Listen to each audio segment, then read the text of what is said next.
Hey everyone, it's Marvin. Thanks so much for listening to Books Boba. I just wanted to take a quick second to remind you that Books Boba just launched our Patreon to help support our future endeavors. Rita and I have been running Books Boba for the last 6.5 years, and we've always talked about wanting to do more, including expanding our content offerings, being able to go to book events and do more coverage.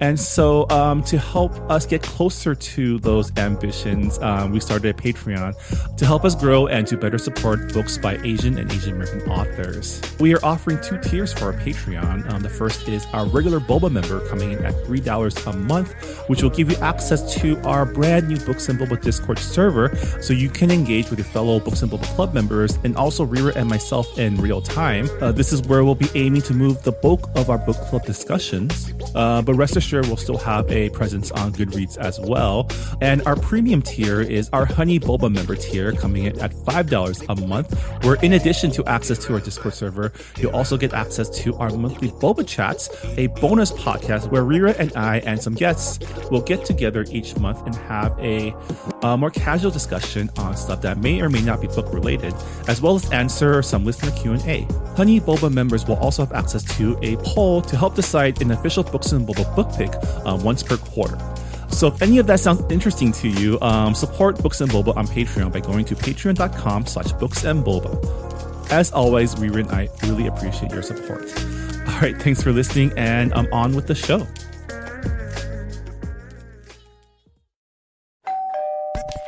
You're listening to Whoa!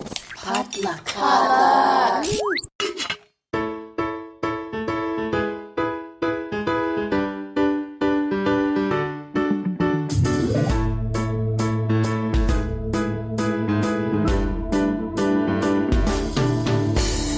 And welcome back to Books Boba, a book club and podcast featuring books by Asian and Asian American authors. My name is Marvin Yue. And I'm Rita Yu. And we are here for our first Books Boba episode of 2022. Rita, Happy New Year. I'm glad to see that you survived the holidays. Yes. Happy New Year. But, 2022 is a trial run until Lunar New Year comes around in February. So far, 2022 is not great. Yeah, I think we should say Happy New Year season, because it's the season of New Year's. Yes. Yeah. How have you been, Marvin? We took a little bit of a break.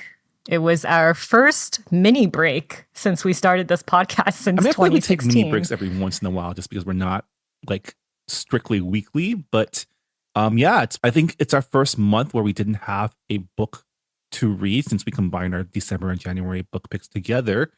And I had a pretty solid holiday, had some family time, caught up on some video games. I just recently reacquired the PS4 that used to be at my house because my brother took it when he moved out, but he somehow got himself a PS5. So now I have the good old PS4 back. So I've been catching up on a lot of the, AAA games that I've missed over the last few years. Although I did make the mistake of trying to get back into Red Dead Redemption 2 and getting lost in all the open world stuff. That was a mistake. Yeah, so. Yes, that was a mistake. Well, we are recording on Korean American Day, so happy Korean American birthday to Korean Americans. Is that, what does Korean American Day celebrate exactly? It commemorates the first arrival of Korean immigrants to the United States. So that happened in the early 1900s, I would say. So yeah, every year on January 13th. Well, I guess congratulations, Rita. You're as the Korean person in this podcast. I guess we should celebrate your arrival. Yeah, celebrate me. If you have consumed Korean media over the past year, like Squid Games, for example, you should celebrate us because we're worth it. Man. Well, how was your break, Rita? It was pretty good. It was pretty chill. My partner's family came from New York, so it was our first time hanging out all together. And they're very into Christmas. Like, I'm talking like stockings with our names on it and multiple presents and holiday themed desserts. So every time I celebrate with them, it's kind of a culture shock I will never get used to. It's like you're actually in a Hallmark movie where people It really, really really care about does feel Christmas. like I'm in a Hallmark movie. The first time I met Dan's parents was on Christmas. So Wow. so like when I met them, it just seemed like I was in a movie because their entire house was decorated and they were wearing like Christmas sweaters. It was just a lot. And I Yeah, was like, I wow, people actually do this in America. This isn't just like a movie thing. yeah, I actually don't have any much experience with good old fashioned American Christmas. I celebrate I guess you could call it, I don't even know if it's the Asian way, but it's like my family's way, which is we celebrate on Christmas Eve. We open our presents at midnight on Christmas Eve instead of waiting for Christmas morning, like suckers. And yeah, we don't do stockings. Christmas is just an excuse for my parents just to like to cook a roast beef and have a big dinner. A lot of the times my parents don't even cook on Christmas. Like they go out or they order food in. Yeah. Actually, it's quite funny because growing up, we would do the Christmas Eve thing too. I don't know if this is an Asian thing because, like Christmas Eve, we just kind I of mean, I feel like it is, but I also, out of a lot of the Asian families that I know, we're the only ones that do it too. I think it depends how Christian, actually, but your family's pretty Christian, right? family is super Christian. I guess we did go to church, but it depended on like when Christmas landed. Because if it was like the following week, then yeah, we went to service like the weekend before. But like on Christmas Eve, we would just give each other presents in like the most casual way possible. There isn't like, it's not like we all sit down in the living room and like give each other presents. It's just like we wake up and we're like, here you go, and just kind of like toss it into like the bed when you wake up. I have to ask, did your parents ever try to convince you that Santa is real? Oh yeah, I will give my parents that. They tried to give me the magic of Santa Claus, and they succeeded for a pretty long time. Wow. Yeah, see, I never had that. I always knew the presents were coming from my parents and my parents' friends, because who wants to give an imaginary person credit for buying awesome gifts for their kids? That is true, yeah. But then on Christmas Day, I would just go to my friend's house because they were also Asian and they did not celebrate on Christmas Day. So we're like, what are we going to do for Christmas? I don't know. I guess we'll just watch anime because our parents don't really celebrate Christmas. If you are Asian, please let us know on Twitter if you actually celebrate it on Christmas Day. I don't know. I mean, also, if you're in a relationship, the chances are you're going to celebrate both days. You know, like Christmas Eve with one family and then Christmas Day with another side of the family. That did work out for me and my partner as well, because my family celebrates on Christmas Eve. Her family celebrates on Christmas Day. So Christmas has become like this double holiday, which I guess, at least this way we don't have to choose. Yeah, I guess so. Well, I'm glad that you had a semi-enjoyable holiday season. I know you're on record as being anti-holidays. I am very anti-Christmas. I am the Grinch, pretty much. There's nothing wrong with being Grinchy. Nothing wrong with that. But yeah, we're here today for our first mid-month news episode of 2022. Rita has graciously compiled a list of the latest Asian American publishing news, taken from Publishers Weekly and other sources. And we're going to go through and let you know what's coming down the pipe in the future. So yeah, Rita, what's our first book deal? All right. So our first book deal is Feiwol and Friends bought amigurumi artist Kim-Hoa Ung's debut picture book, A Gift for Nai. Lin is determined to crochet her first hat, a special gift for a friend's birthday, and frequently calls upon her Nai to help her while making it. Publication is slated for spring 2023. That's cute. Yeah, so for the people who are unfamiliar with amigurumi, it's like, have you seen like those cute little kawaii crochet dolls on Etsy? That's what it is. Okay. I'm wondering how many nais actually crochet? Because neither of my grandparents do that. Seems like a very like Western Western thing, thing. right? I feel like a lot of Japanese grannies like knit I or guess. crochet. Yeah. Yeah. And my grandmother sews, but that's a different type of skill Yeah, my though. grandmother had a sewing machine as well. So I don't know. I guess it's outside of my personal purview, but it's cute. I love stories, especially picture books celebrating grandmother granddaughter relations. Crocheting seems like really hard to me. Like, how do you create things with sticks and thread? But I'm not very nimble or creative in that aspect. I So, feel like a lot of people picked up crochet during the pandemic as a hobby. It's either crocheting or like or baking bread, making right? bread. Yeah. Yes. Well, congrats to Kim on the book deal. Next up, HarperCollins bought world rights to Worlds Between Us by Angela Pham Krans, illustrated by Eyes That Kiss in the Corners illustrator Zhang Ho. This picture book portrays an intergenerational bond cemented over food and flashcards. Grandma and Felix show how, despite the lack of a common language, their bond is one that goes beyond words. Publication is scheduled for fall 2023. We were just talking about grandmas. Yeah.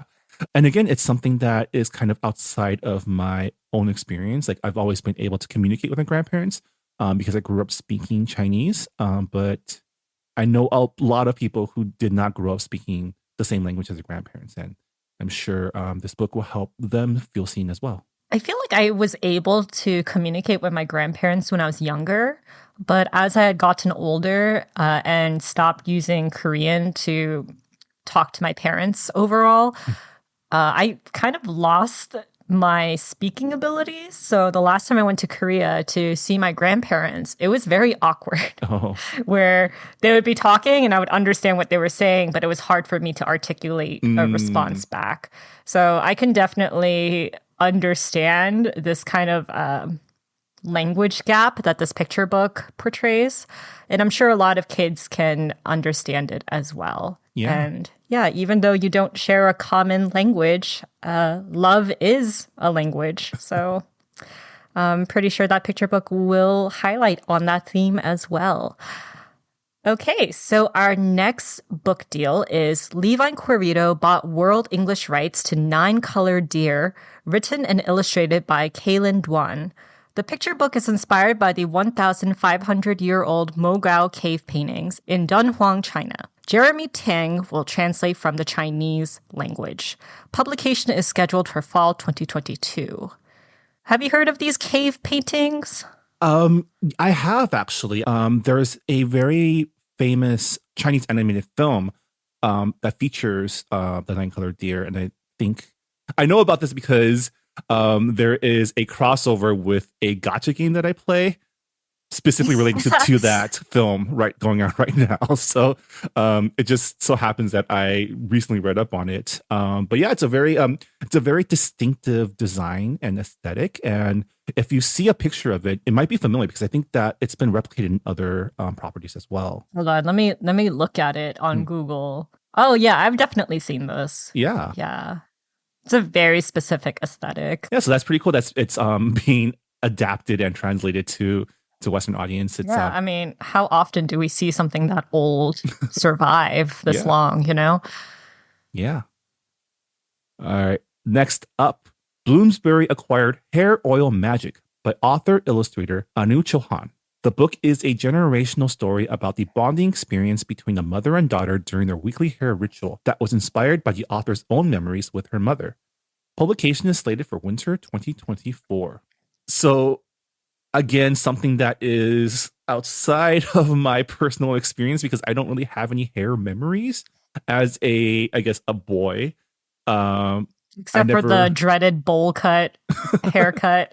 But even then, like, a bowl cut was more efficiency than bonding, right? It's just, I feel like a bowl cut represents disinterest in someone's hairstyle because it's just, slap on the bowl and cut around the edges and you're done. Well, obviously, even among Asians, like hair texture is different. Like South Asians have much thicker hair, and I know that they have to do more prep with their hair care at night. Like they have to use coconut oil, and of course, there's a lot of I don't know. I feel like with there's a stereotype that all Asians have like this beautiful, sleek, straight hair, and that's not the case. I mean, have you seen Sandra Oh and a lot of Yeah. other South Asian talents out there? So, yeah, I just like the fact that there is a book that kind of shows maybe like South Asian young readers that, you know, their hair can be beautiful and that it's not something to be ashamed of.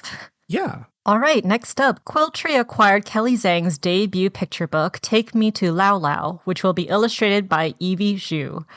A girl with a big heart and an even bigger imagination goes on a Chinese mythology-inspired adventure to visit her Laolao during the Spring Lantern Festival. Publication is planned for winter 2024. Wow. We have a variety of different ways to say grandma in Chinese Grandma, in our yeah. news this week. And the Spring Lantern Festival, for people who aren't aware, is another name for Lunar New Year in China. Oh, I did not know that. I was wondering. Yeah. I feel like at some point we need to update our Lunar New Year themed book list on Bookshop with all these books coming out. Every year there's something new about the Lunar New Year stack of books. Yeah. So, yeah, definitely have to add more. All right, next up, Modern Marigold Books bought world rights to See Us Bloom by Korean-American author Kyunghee Kim. This debut picture book features poems on compassion, acceptance, and bravery. The book will be illustrated by South Korean artist Emily Peck. Publication is scheduled for spring 2023. So there isn't a lot for us to go on in terms like what is this book going to be about? But I like the fact that it is a collection of poems. Yeah, with illustrations too. That's always cool. So I am curious as to what kind of stories it will have. So congratulations to Kyunghee. Yeah. All right, next up, Fable and Friends acquired world rights to Last Flight Out by debut author-illustrator Kerisa Greene.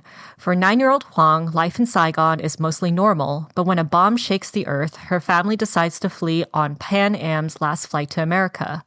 Huang worries about missing home, but as she settles in, she realizes that the smell of home and the taste of love can happen anywhere, as long as she has her family. Publication is set for winter 2024. So this is a picture book, right? Because it says debut author illustrator. Oh. I don't know if it's an actual picture book or if it's like a middle grade illustrated book. Could be a chapter book as well. Yeah, because the themes seem pretty dense for a picture book. So that's why I was wondering. But it's always good to see experience, like the refugee experience shown in children's literature. I think we do really underestimate what kids can take. I mean, a lot of refugees were kids when they came to America. And it seems to have a pretty hopeful note. So I think it's good for kids as well. All right, next up, Bloomsbury bought North American rights to Rita Chang-Eppig's debut novel, Deep as the Sky, Red as the Sea. The book is a sweeping adventure that follows 19th century pirate queen Shek-Yeong. As she fights to control the seas she knows she was born to lead. Publication is set for spring 2023. Man, I love that we're getting more and more books about Asian pirate queens. I feel like that is a theme that I can get behind people writing more about. Yeah. If you guys are interested in pirate queens, we interviewed C.B. Lee, who is the author of The Clash of Steel, which is a historical fiction on the pirate queen that actually existed in history. So if you're interested in that, we talked to her about her research process and a lot of history.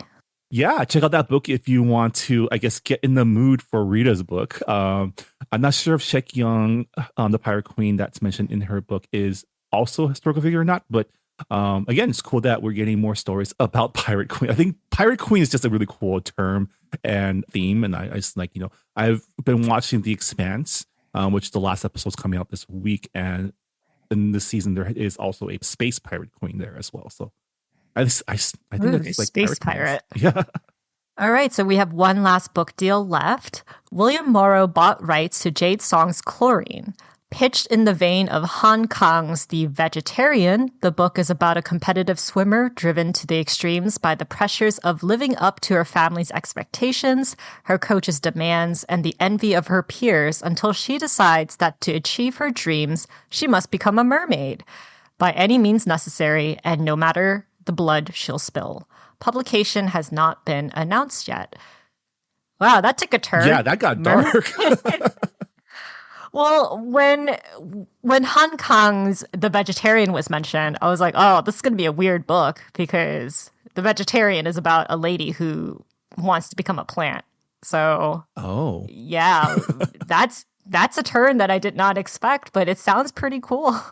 Yeah, I mean, just based on the description, like we've read books like this before where, we see the effects of the hyper situation of like parental expectations with like societal expectations kind of cause people to I guess break.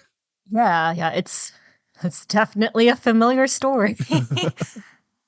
Yeah. But with that said, that wraps up our book deals for January 2022, or at least the first half of it. If I missed any, I'm sorry. Tweet us, and I can add it to our next episode. Yeah. So let's move on to our book news. Rira, what's our first story? All right. So first off, congratulations to Jessamine Chan's The School for Good Mothers on becoming a New York Times bestseller. The dystopic drama follows Frida Liu, who makes one lapse in judgment in leaving her daughter alone for a few hours. As a result, government officials enlist her in a reform program where custody of her child hangs in the balance. And recently, Jessica Chastain's company, Freckle Films, optioned the TV rights for Jessamine Chang's book. And we have a director attached. So the director is Jude Wang, who is the director of Finding Ohana and was a recurring director of Fresh Off the Boat. And Endeavor Content is also on board for the adaptation, according to Deadline. Wow. So usually with like option news, you don't get a director attached right away. So that's pretty cool. I think that's a good sign. That means that they're confident. Yeah. I think it's really funny because in the West, leaving your kid for even like 5 minutes alone is considered like a terrible parental thing. But I feel like in Asian culture, they leave your kids alone like all the time. I think there's just like more trust in other people, like other adults around. To like not kidnap your child. I mean, in Asia, there's a lot of school, right? So you go to regular school, then you go to cram school. And so you're not home until like 9 p.m. anyways on a normal day. I wonder, I think it's also a generational thing, right? I was a latchkey kid as well as like a child of immigrants, which I think is a similar experience. A lot of people come from like working class immigrant families, right? I don't know if you were a latchkey kid. Yeah, my experience was a little bit different because my mom did not work. So she was kind of more of a helicopter parent, I guess, because I had a lot of extracurricular activities and I needed someone to drive me around for all of those. But my cousin, she has 2 boys right now who are under the age of 5.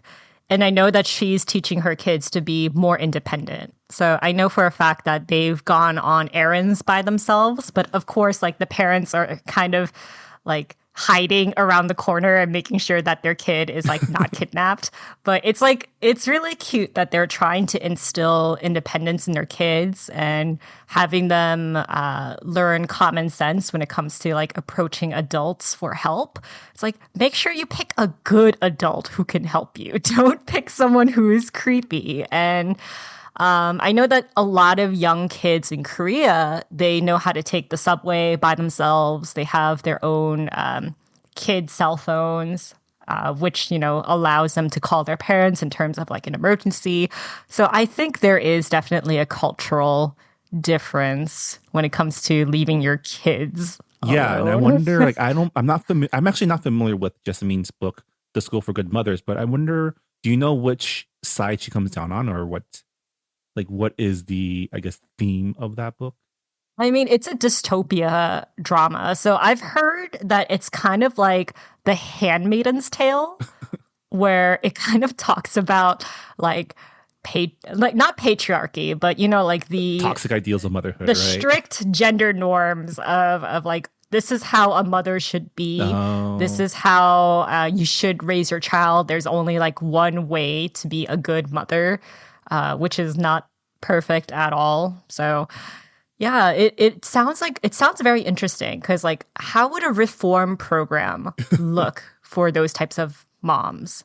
I mean, if The Handmaid's Tale is kind of one of the touch points, then it's probably rules also made by men, about that? Or it definitely has that patriarchal gaze to it. I don't know if I'm saying that correctly, but yeah, there's yeah, something sinister about this government reform program that makes me think that it's more of like a thriller book in a way than like straight up capital L literature. mm, yeah, That's my opinion, but yeah, it's hard to go by with just like the premise of the book. yeah. I guess it's hard to go by when neither of us have read it. But yeah, that sounds really exciting. I always, I'm a big fan of speculative fiction, so I think, especially in these days when a lot of my friends are becoming parents, and I'm Parents. seeing their, I feel like our generation, well, because of all this the stuff that's going on, we probably err more towards the helicopter parents than the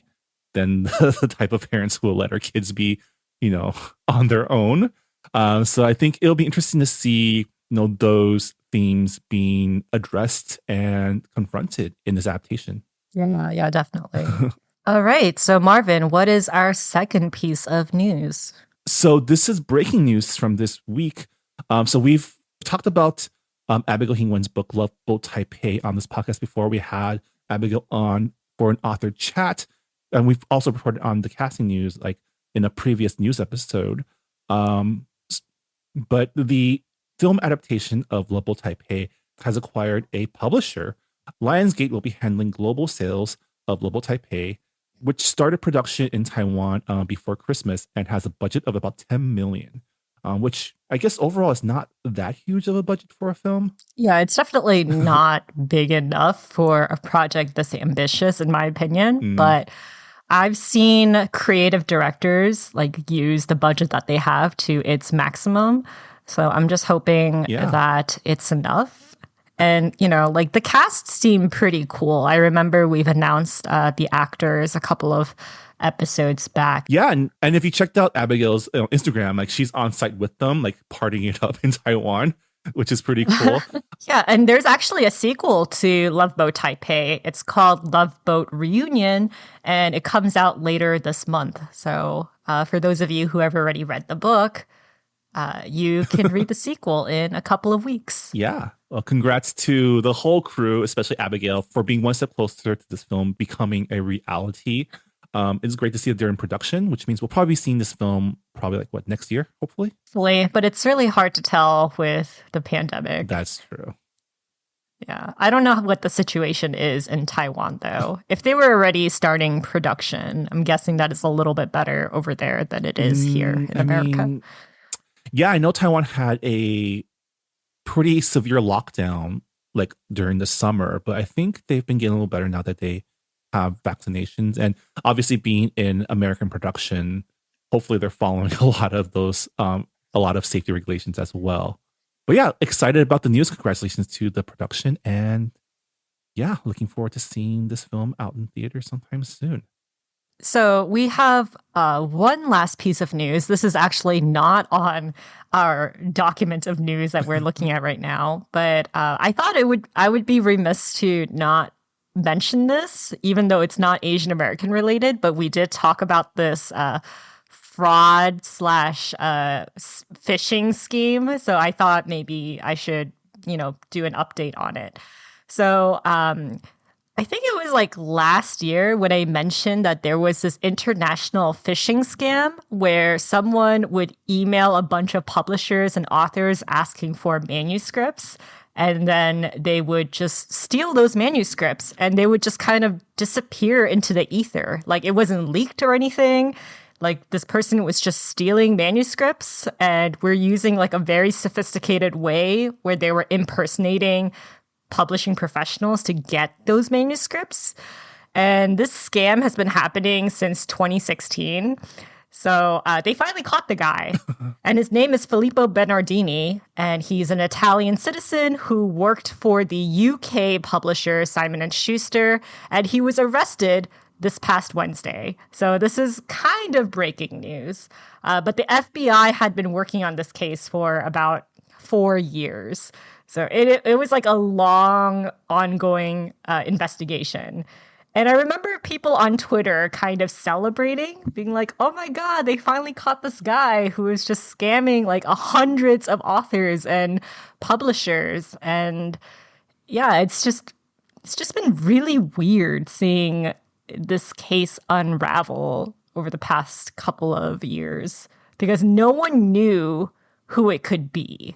Like some people thought that it was like a literary agent. Some people thought that it was just like a desperate writer who had zero new ideas. So they were stealing manuscripts in hopes of like creating their off-brand books. But yeah, it just turned out to be someone who used to work in publishing, and I don't know what his motive was.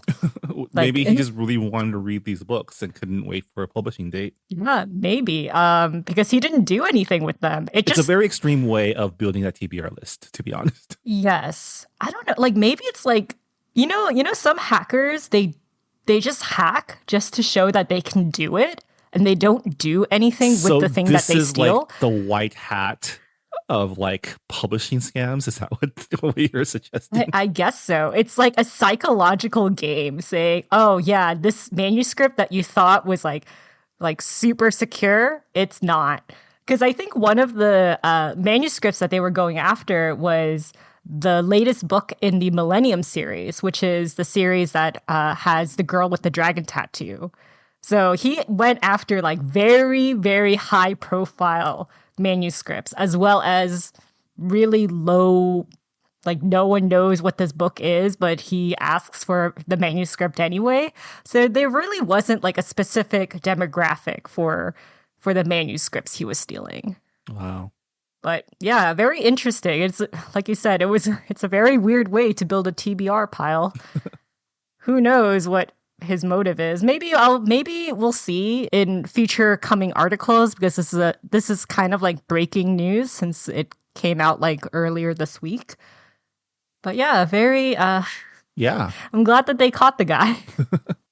Yeah, and I guess that'll do it for our first mid-month book news episode for Books and Boba in 2022. We were looking forward to another year of book clubbing with you. Clubbing.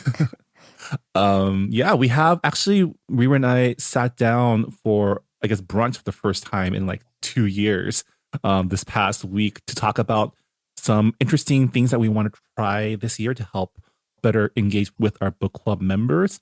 So watch out for that. We'll probably have more announcements in the coming months. I want to remind everyone again that the Books and Boba merch store is back open. We've gotten a lot of requests to purchase our Books and Boba apparel and tote bags since we closed orders last year. So we decided just to reopen our bonfire store. So if you missed our order window last year and still want to purchase a Books and Boba t-shirt, sweatshirt, or tote bag to represent, you can do so now. We're probably going to keep the store open in perpetuity now that we have a handle on how Bonfire handles its order windows.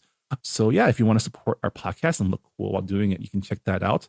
Also, as always, we have our bookshop.org store where you can purchase a lot of the books that we've talked about on this podcast while also supporting Books and Boba and your local bookstore. So check that out as well. You can find all those links on booksandboba.com. So for those of you who forgot, our December-January book club pick is She Who Became the Sun by Shelley Parker Chan. It has been pitched as Mulan meets the Song of Achilles, and it is a bold, queer, lyrical reimagining of the rise of the founding emperor of the Ming Dynasty. Yeah. So we gave people an extra month because it is a fantasy book, so it is a little bit longer than what we usually read. It's a little bit over 400 pages. So you have about half of a month to catch up. Yeah, this book has been on our watch list for a while now. It won a ton of awards at the end of 2021. So yeah, I'm excited to discuss this book with everyone later this month. But with that, that'll do it for this episode of Books and Boba. Thank you so much for listening. Rita, once again, thank you for compiling all the book and publishing news for our episodes. Looking forward to another year of great book discussion, book news, and author interviews with you. We do have some really cool interviews lined up in the near future, which means Rita and I have to get reading ASAP. But yeah, it's going to be another great year, at least for Books and Boba. I can't say, I can't promise anything. Reading. Yeah. I can't promise anything for the world at large, but at least in the world of our Books and Boba book club, I think it's going to be a good year for us. We'll see how many books I can read by the end of 2022. I feel like I didn't read as much in 2021, and I can understand why, because it was very depressing. You say that, but we read at least like 20 books for this podcast. Yeah, but at least 20, but that's like not 100. There are people who read 300 books in 1 year, and I honestly don't know how you guys do it, because you have to pretty much read a book every single day. And I just don't know how you guys are able to do it. But my goal is probably 100 books in 2022. I think that is like... Wow. That's like enough of a challenge that I can believe...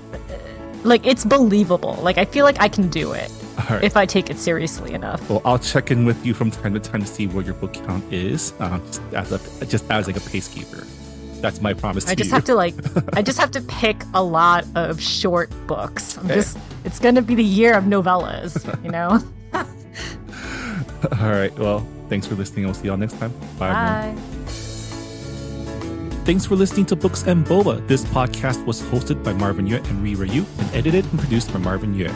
Follow the book club on Twitter and Instagram by going to @BooksandBoba and engage with us on Goodreads on our Goodreads group. You can also check out past episodes of the podcast by going to booksandboba.com and by subscribing to us on your favorite podcast app. Don't forget, you can support Books and Boba and Asian American authors by purchasing books at our bookshop.org account. Check out the link in our show notes and also at booksandboba.com. Books and Boba is a proud member of the Potluck Podcast Collective, a collective of Asian American hosted podcasts featuring unique voices and stories from the Asian diaspora. Learn more about the collective and check out our fellow Potluck shows by visiting the website podcastpotluck.com. Thanks for listening.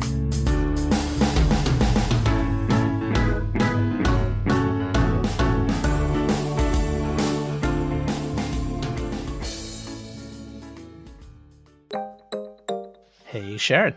Hey, Ramen. How are folks still racist? I know, right? We're like 2 decades into the 21st century. Yeah, and second question, where's my jetpack? Well, I can't help you there, but have I got a podcast for you. Modern Minorities is a show where each week my longtime pal Ramen and I uncover common and uncommon truths that we all need to hear for our majority brains and ears. Yeah, Sharon and I have spoken to doctors, lawyers, directors, climate activists, angry Asians, athletes, chefs, writers. Folks who are Black, brown, gay, straight, and everything in between. Past guests have included comedian Margaret Cho, Southern Poverty Law Center journalist Geraldine Mariba, comics creator Jean Lun Yang, and many, many more. We've even talked about Ramadan, Black History Month, Kamala Khan, and Robin being queer. It's like we're trying to solve racism with the podcast. Challenge accepted. So check out Modern Minorities at modmypod.com or wherever you get your favorite podcasts. Remember, we're all modern minorities, but we're no one's model minority.